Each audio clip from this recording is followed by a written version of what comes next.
తెలుగు ప్రముఖులకు పద్మ పురస్కారాలతో కేంద్ర ప్రభుత్వం ఉచిత రీతిన సత్కారంపై ప్రత్యేక కార్యక్రమం ఇప్పుడు వింటారు. భారత గణతంత్ర దినోత్సవం సందర్భంగా కేంద్ర ప్రభుత్వం ప్రకటించే అత్యున్నత పౌర పురస్కారాల్లో పద్మ పురస్కారాలు ఒకటి.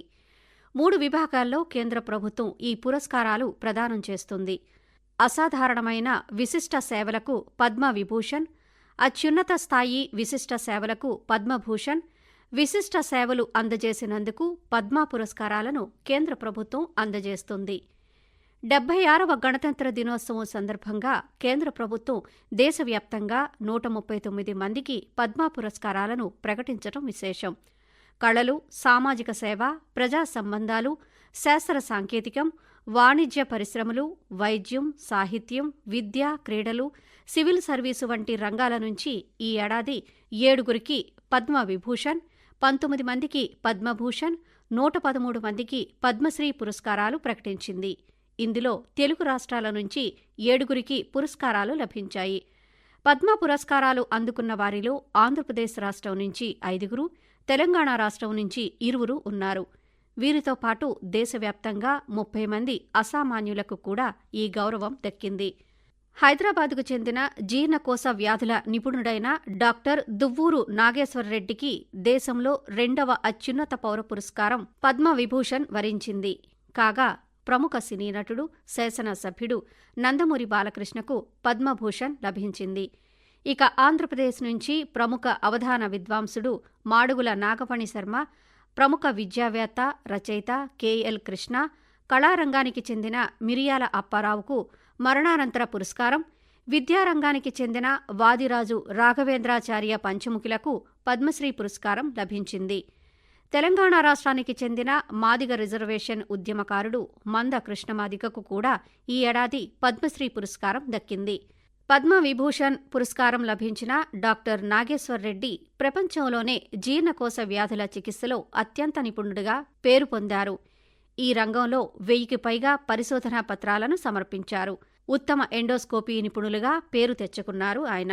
ప్రముఖ సినీ నటుడు, దివంగత నందమూరి తారక రామారావు తనయుడిగా నటనా వారసత్వాన్ని కొనసాగిస్తూ అటు కళారంగంలోనే కాకుండా హిందూపురం శాసనసభ్యునిగా 3 సార్లు ఎన్నికై నందమూరి బాలకృష్ణ ప్రజాసేవలో నిమగ్నమయ్యారు. అంతేకాకుండా హైదరాబాదులో క్యాన్సర్ ఆస్పత్రి నెలకొల్పి క్యాన్సర్ బాధితులకు అత్యున్నత వైద్య సేవలు అందిస్తున్నారు. పద్మశ్రీ పురస్కారాలు అందుకున్న మిగతా తెలుగు ప్రముఖులు కూడా తమ తమ రంగాల్లో సమాజానికి అద్భుత సేవలు అందిస్తున్నారు.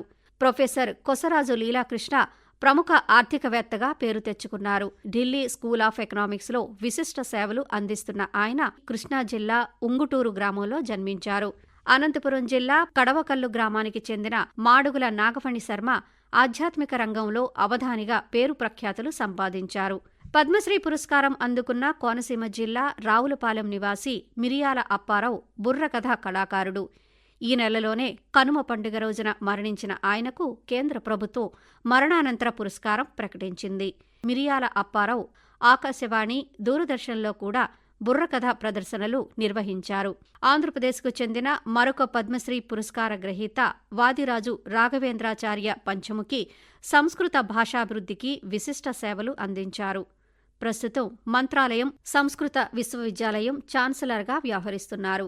పద్మ పురస్కారాలు లభించిన వారికి ప్రధానమంత్రి నరేంద్ర మోదీ అభినందనలు తెలిపారు. ఈ ప్రముఖుల అసాధారణ విజయాలను గౌరవించటం, వారికి పురస్కారాలు ప్రకటించటం భారతదేశ ప్రజలు ఎంతైనా గర్విస్తున్నారని, వారి అంకితభావం, పట్టుదల దేశ ప్రజలు ప్రతి ఒక్కరికీ స్ఫూర్తిదాయకమని నరేంద్ర మోదీ వ్యాఖ్యానించారు. పద్మ పురస్కారాలకు సంబంధించిన అన్ని నామినేషన్లను ప్రధానమంత్రి ఆధ్వర్యంలోని పద్మ పురస్కారాల కమిటీ ముందుంచుతారు. పద్మ పురస్కారాల కమిటీకి కేబినెట్ కార్యదర్శి నేతృత్వం వహిస్తారు. మీరింతవరకు తెలుగు ప్రముఖులకు పద్మ పురస్కారాలతో కేంద్ర ప్రభుత్వం ఉచిత రీతిన సత్కారంపై ప్రత్యేక కార్యక్రమం విన్నారు. రచన ఎంఎల్ఎన్ మాధురి.